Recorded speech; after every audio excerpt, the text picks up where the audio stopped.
She had just turned 19 when her world collapsed under the weight of power and money. Layla was supposed to be celebrating her birthday with her university friends, dreaming about a future where she would become a fashion designer, where life would be colorful and full of opportunities.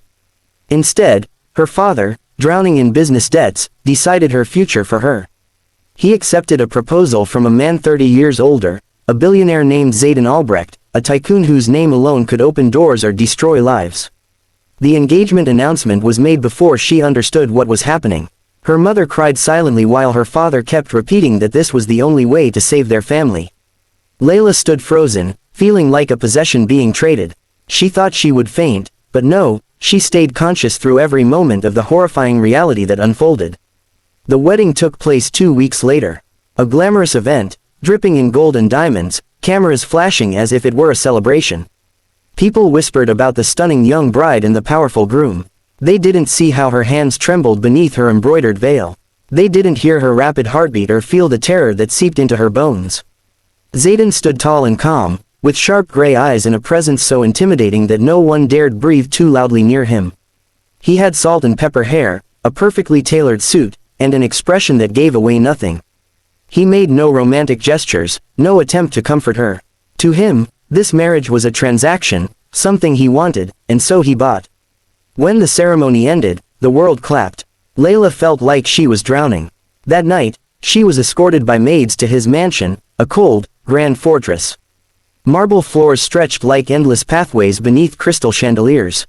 Guards were positioned everywhere. A gilded cage, she thought. Beautiful but suffocating. Her new husband awaited her in the master bedroom.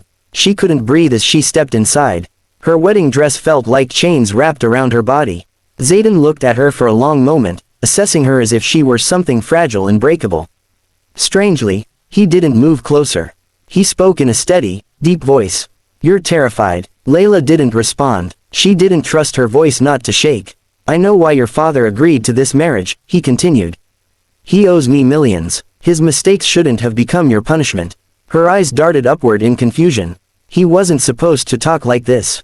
He wasn't supposed to sound guilty. "You think I forced this," he added, noticing her tension. "But if I hadn't stepped in, your father would be in prison. Your family would be homeless.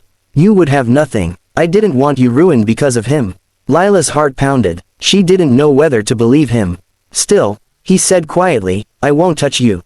Her breath caught. For a moment, she thought she heard him wrong.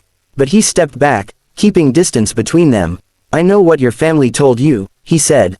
"That I would demand my rights as a husband. That tonight would be painful.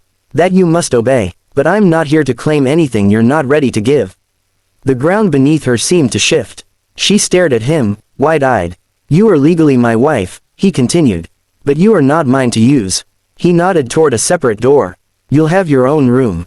You'll continue your studies. You'll design whatever you want. I will fund it. I want you to have a life you choose."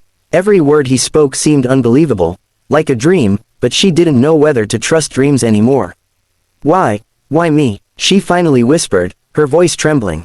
Zayden sighed, a rare crack in his composed exterior. "Because you reminded me of someone I once failed to protect.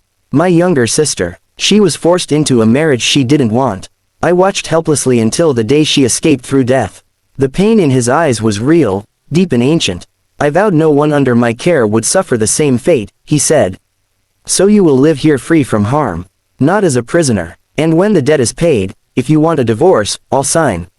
She felt tears rise, not of fear this time, but relief. "You're safe, Layla," he said softly.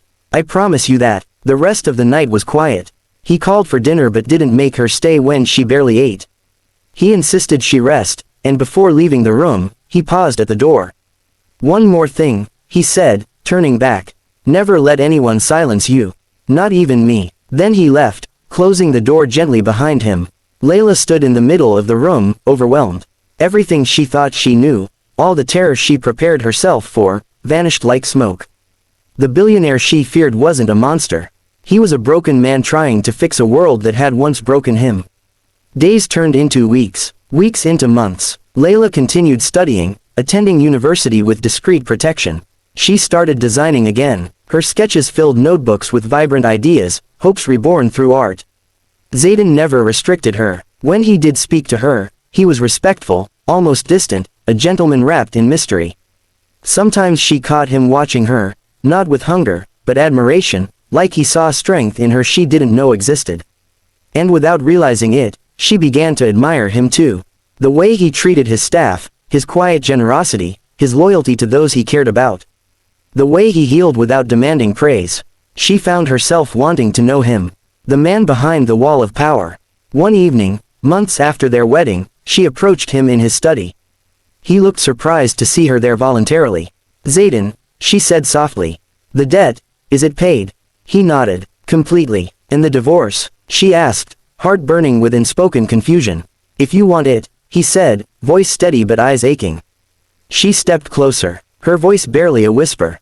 "What if I don't?" For the first time, his composure cracked. Shock flickered across his features, followed by a hesitant hope. "Layla," he breathed, as though afraid the moment would vanish if he spoke too loudly. She reached out and gently took his hand, the first touch she ever initiated. His senses seemed to tremble through his fingers. "I want to stay," she said. "Not because I'm forced, but because my heart chooses you." Slowly, cautiously, Zayden lifted her hand and pressed a soft kiss to her knuckles, a silent vow. That night, something new happened between them. Not fear, not obligation, but love, growing from kindness, trust, and the courage to heal. She was just 19, he was 49, yet together, they found a future neither ever expected, one built not from a forced marriage, but from a choice that changed both of their lives forever.